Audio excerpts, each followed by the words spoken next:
How are Filipino words created?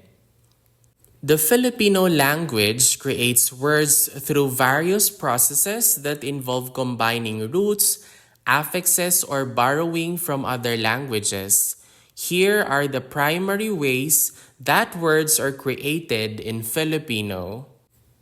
The first one is affixation or pagdaragdag ng panlapi. Filipino heavily relies on affixation where prefixes, infixes, or suffixes are attached to root words to form new meanings. Prefixes, these are words added before the root word. Example, mag-aral means to study. Aral means to study and then the mag is added to the root word aral, mag-study, to study. Infixes, these are inserted into the middle of the root word. Example is sumakay. The is an infix in the word sakay, sumakay. Next one are suffixes. Suffixes, these are added at the end of the root word. Example, tawagin or to call. The root word here is tawag and then the in is a suffix, tawagin. Last one are circumfixes. These involve adding both a prefix and a suffix. Example, kainan. It means eating place. Ka and an are affixes added to the root word kain, kainan, kainan. Next one is reduplication or pag-uulit. Repeating all or part of the root word is common in Filipino to indicate pluralization, intensification, or progression. Partial reduplication, only part of the root word is repeated. Lalakad, will walk in English from the root word lakad. Lakad is the root word, so the first syllable is repeated, lalakad.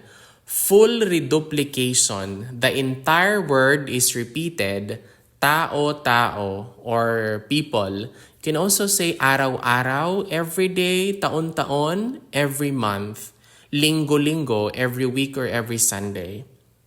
The next one is compounding or pagsasama ng dalawang salita. Two or more words are combined to form a new word with a unique meaning.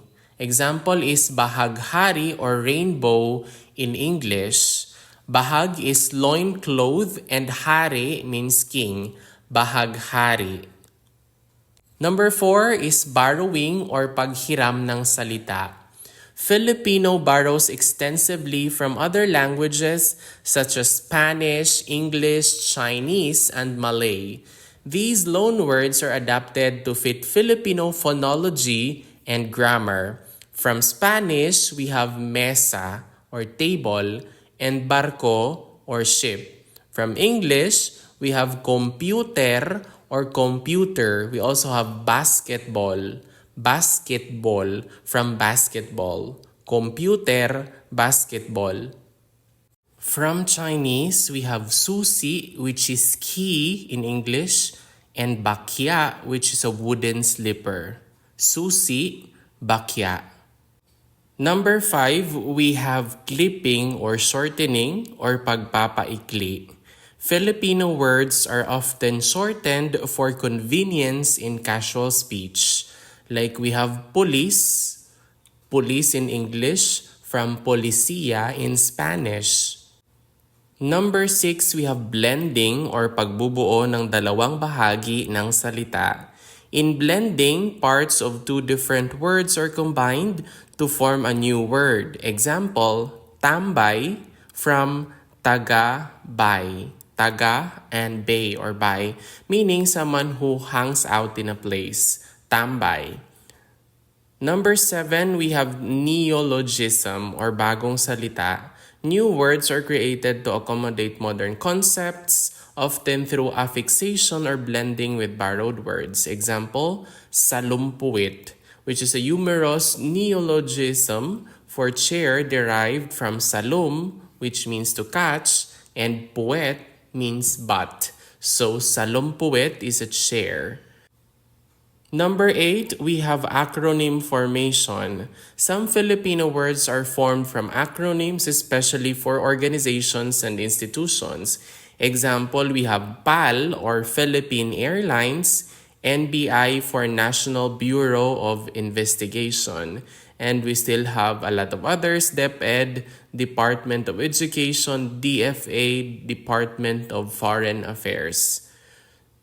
So these methods of word creation demonstrate the flexibility and richness of the Filipino language, allowing it to adapt to new ideas and influences while preserving its roots. Maraming salamat for watching this video. That's all for today and see you in the next one. Bye!